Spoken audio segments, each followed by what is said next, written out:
annaga Puntland intay baabaado gadaal ila waa la isbartay hadeere waxaan anigu jeclaa Puntland inay baabaado oo gadaal ila waa la isbartay maanta la soo بسم الله الرحمن الرحيم السلام عليكم ورحمة الله تعالى وبركاته وراح قلت waxaan ku qaadaa dhigi doona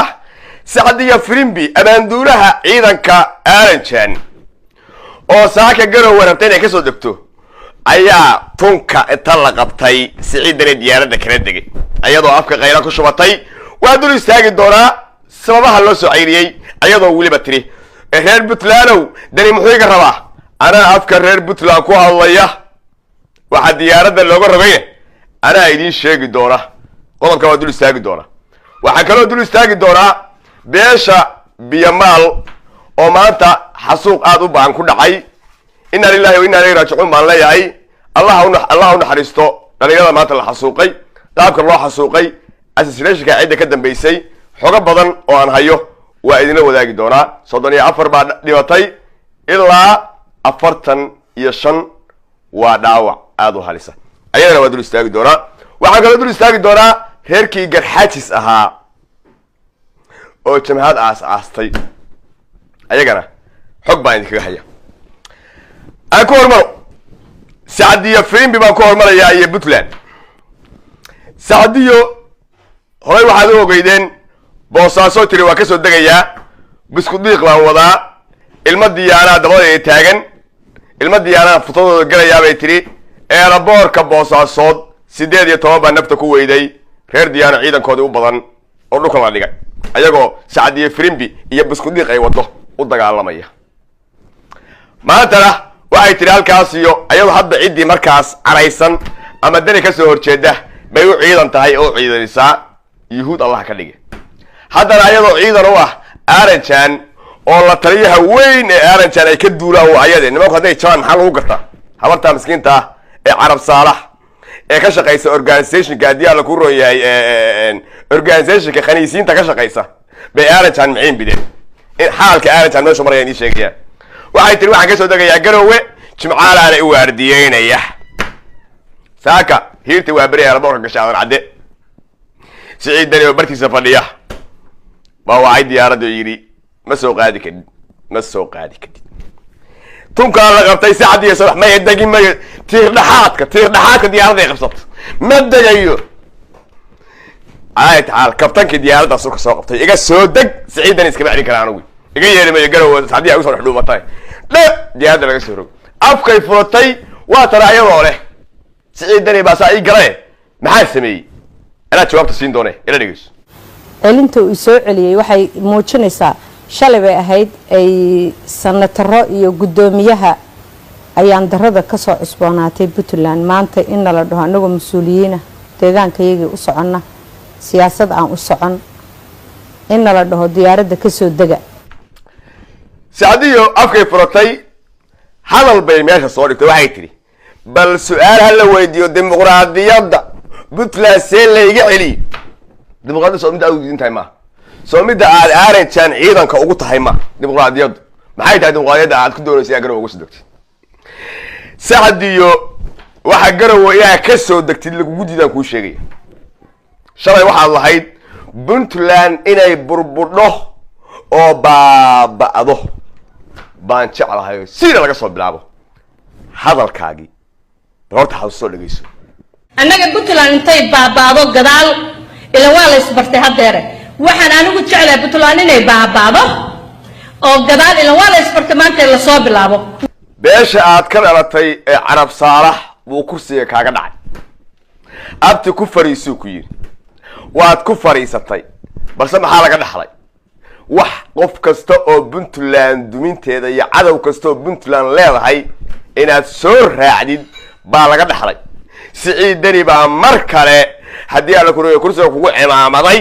abti soo ku yiri sidoo kale futada Xasan baa laga soo saari waayay waxaad ilowday inaad Puntland kursiga ka ratay aqliga kugu qoflan muxuu yahay Puntland oo dinto siira laga soo bilaabo Saadiyo abti hal su'aal aan ku weydiinaya Puntland hartiga iyo leelkasa iyo daaroodka dhistay wiilka leelkase teedhisabankiisa iyo suugiisu saaraya hadday dunto kan warsangeli bmkiisa iyo kaarihiisu saarayn kan majeertaan bmka iyo kaarihu saarayn kan dhulbaxanta bmkiisa iyo kaarihiisu saarayn kan dishiishe teedhisabankiisa iyo suugiisu saarayn kan qabaalkiisu saarayn abti su-aalaan ku weydiiye hadday puntland dunto ilaa hadda waxaa lagu wada joogaa waa constitutionkaas iyo haddii aan ku nidaamka xukunkaa abti su-aalaan ku weydiiye haddii maanta dhowr la dhaho puntland dunto kala damayntu meesha ka baxdo oo qabiil laga soo ag fadhiisto abti futada ayaa difaacaya carab saalax baa ka dhalatay soo reerkaaga loo soo kufsi doonan mayo su-aal baan ku weydiinayaa ilaa nidaamka hadduu meesha ka baxo waa la iskufsanayaa waa la isdhaxayaa waa la isdilayaa waa la isqodaya reerba reerka ka itaal daran yahayna waa la kufsanaya abti su-aalaan ku weydiiye carab saalax baad ka dhalatay yaad u baxsanaysaa reerka aad ka dhalatay puntland waa degaane mudug bay degaan nugaal bay degaan beri bay degaan soo loo kufsi doonan mayo soo loo dhac doonan mayo soo loo heshoqa tegi mayo soo waxaa bm iyo kaarayaasha watay hartiga iyo daaroodka kala ahay reerkaaga maanta ugu awoodyane soo u shaqa tegi maya abti waxaa kaa maqan inaad maanta constitutionka iyo kala dambaynta puntland inaad ku dhaqdhaqaaqayso ku nooshahay hadday meesha ka baxdana cid kaa awood yar ma jirto cid kaa fato xun oo loo kufsi tagayo reerkaaga ma jirto iyo kuwa lamidkaaba bal maxaad isku hadlaynaysaa yaad isku hadlaynaysaa abti siciid dani baa garowe iga ceshay baad tidhi inuu kaa casho ma ahayn khalad buuna galay siciid waa maqla siciid farinteeda gaarsiiye khalad baad gasho siciid inaad celisidna ma ahayn saldhiga garowe ayadoo katiinaysan oo kabaha laga bixiyey oo dinaca saa u haysata baa rabay inaad saldhiga ku tuudhid baa rabay qolka sheelada inaad gelisid qolka sheelada inaad gelisid bay xaq ulahayd kuwase maanta ciidanka u aqoon sacdiyaanala ka celiyay arajan war ma futada sacdiyo miyaa siyaasad ka gashay arajano war reer hoolayow ma futada sacdiya ilaahay siyaasadan ka geli mid kalena aan ku daro niman yahow soomaaliya markii la joogo sacdiyo dibindaabyada soomaaliya ay ku qabaan waa ogta sacdiyo puntlandna waxay ku tahay puntlandna far xaaraanay ku tahay dhibaato kasteertahay usoo xambaadho soomaaliyana far nijaasaad ay ku tahayo waa midii haddeer wadaadada iyo culummada ku kacayeen ee organizationka khaniisiinta wadatay wey meeshay tagtaba waxaan fidmo munkar dhibaato ahayn lama joogto siciidani waxaan leeyahay mar labaad markaa waa kugu qaadanay mar dambe hana oran waxaan ka celiyay diyaarad baan ka celiyay inta soo deg tiraahdid halkaas surkaa qabo ummadda ka qabo ilaahayna ajar buu kaa siinayaa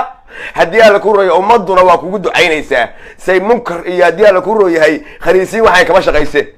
fidmaya iyo dabhuri waxayn kama shaqayse xabsiga dhig annagaa ku odhanayna anoo afka reer puntland ku hadlaya baa intaa iga gaarsiiya sacdiye firimbi ka rabo lama saar maanta waxaa dhacday xasuuq aad iyo aad u daran baa dhacay waxaa maanta beesha biyamaal dhalinyaro ciidankeediia laga dilay 34 dhalinyaro ayo ciidankii saraakiil isugu jidha waxaa dhaawacmay 45 ilaahay waxaan leeyahay inta dhaawacan allah u bogadhayo inta dhibatayna sabir iyo iimaan allah idinka siiyo ayagana allah u naxariisto waxaan rabaa asreeshinka nimanka dhalinyarada ku dhinteen inaan waxa idinkaga taataabto intaan ka ogahay xoogaalka uga ahay waxaa dhacday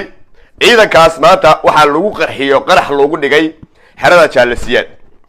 ciidankaas waxay ka tirsanaayeen ciidan farmaajo sameeyey oo tababaray oo uu ugu magac daray 14 Oktoobar qaraxii soobe ciidan loogu magac daray ciidankaas waxay deganaayeen ama saldhigoodu ahaa degmada Marko ciidankaas farmaajo dhisay qalabeeyay halkaana dajiyay say cadawga iskaga dhiciyaan al-shabaab deegaanka ay ka soo jeedaan oo marka ahna biyamaalla ay amni ka dhigtaan oo aan nimankii hawiye aysan u feera bahalkiyeyn oo haddii aan ku loo bahalkiyeyn oo aan awood loo tusin intii 5 sano farmaajo joogay miyaad aragteen hawiye ama habargidir ama abgaal biyamaal isku qaadaya biyamaal ciidankaas loo sameeyay hawiyana banaan bay ka mareen xasan baa meesha yimid ninkii ugu sarreeyey ee ciidankaas mas-uulka ka ahaa ee degmada guddoomiyaha ka ahaa oo magaciisa la oran jiray haddii ku rooyahay waafow la oran jiray maalintii xasan la doortay 2 bilood ka bacdi waa tii qarax lagu dilay ciidankan waa la qaaday muqdisho la geeyay waxaa lagu yiri 40 bari oo tababar baa la idin furaya taliyihii ciidanka waxa ahaa oo taliye ciidan farmaajo oga dhigay nin xawaalo ah oo cali madaxweyne ah oo la oran jiray Cabdullaahi cilmi la oran jiray cali madaxweyne ah taliye waxa waa laga qaaday nin habar gidira oo sacad ah baa taliye looga dhigay mahad salaad baan ka qaadaya oo taliye oga dhigaya ninka habar gidir ciidanka waa raray wuxuu galiyay xarada jaalasiyaad ee muqdisho saaka ciidankii la fayliyay markii saaka ciidankii la fayliyayna nin jaakad qarax ku labisan ayaa faylkii lala soo galiyay waa xarada ciidanka iyo meeshu ma aha ciidan koroyo soconayo meel qarax la beegtay ma xaradii ciidanka lagu faylinayay baa nin maas jaakad qarax qaba baa la dhex gashay oo faylka digtoorowdi la qaadanayay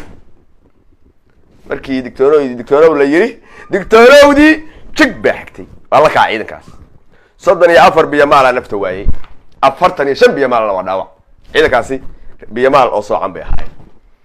astirashikaas hadda waxa la yiri waxa loo xiray taliyihii sacad oo magaciisa la yiraahdo magaciisa waxa la yiraahdaa waa banduulaha ciidanka guutada Abdi Cali Raage oo habar gidiro sacada hadda xiran laakiin Abdi Cali Raage qorshii wuxuu fuliyay ma salaad birina waa la sii deynaya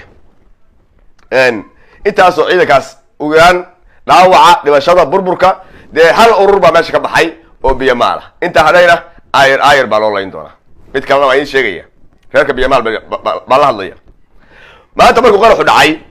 34 biyamaalkaa dhimatay 45 dhaawacantay idaacadihii hawiye hadday tii qaranka noqoto TV-ga qaranka mid ku qoran yahay hadday noqoto kuwii wariyaas ka dhigi jiray markii habari dhow tiraado qarax baa dhacay xaq ka dhacay ma aragtay wax hatta u taqsiinaya biyama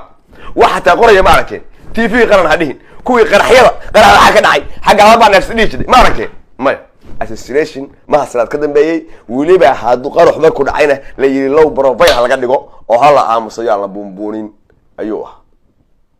ilaahay dhalinyarada ha u naxariisto beeshan biyamaal waxaan leeyahay samir iyo iimaan Allah idinka siiyo tala idin taala iyo hadda baraarugteen ma umaynayaa hadda wixii ka dambeeya bal inta hadhay ciidanka inaad la baxsataan Allah idinku duwo inaad la baxsataan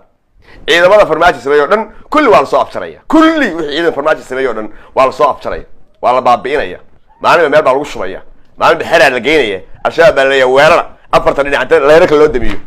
kulligood mid qarax baa loo soo gelinaya sabka la gelinaya la kacaala leey soo duub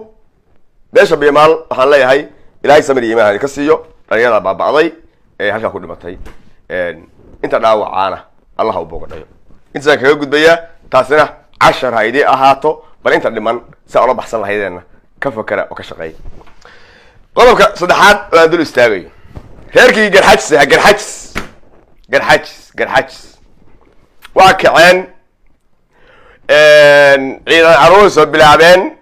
meel magaalada Hargeysa dhinaceeda burgacan libaax iyo meeqa wax la yiraahdee ciidan bay ku aruuriyeen ciidankii bay ii soo direen ciidan meesha lagu aruuray bal ciidankii waa kuwaane ila daawo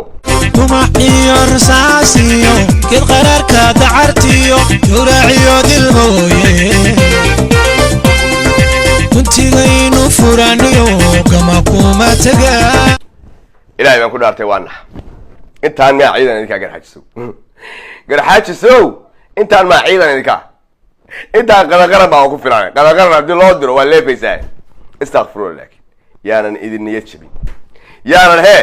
idin niyad jabin halgan kasta oo bilaabanaya waxba ku bilowda halgankaas aad aragtay sool boqolkiiba 80 lagu nadiifiyay ee musabbiixi godka gooja cadamada kaga jiro wuxuu ku bilowday gabar dhagax tuuraysa iyo wiil kab tuurayo ku bilowday maanta meeshu maraya waa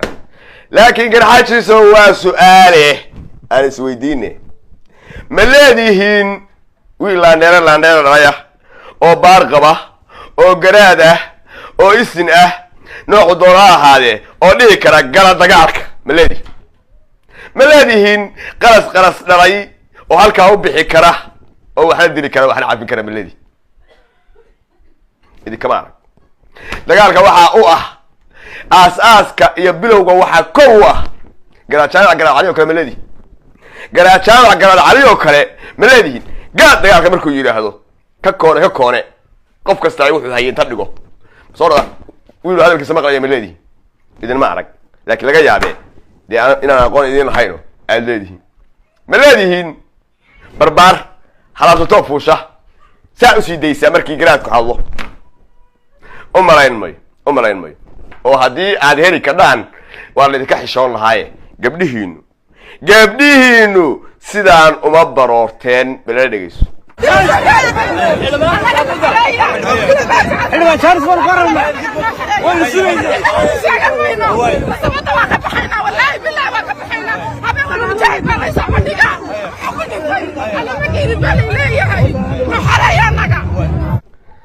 waxaan rajaynayaa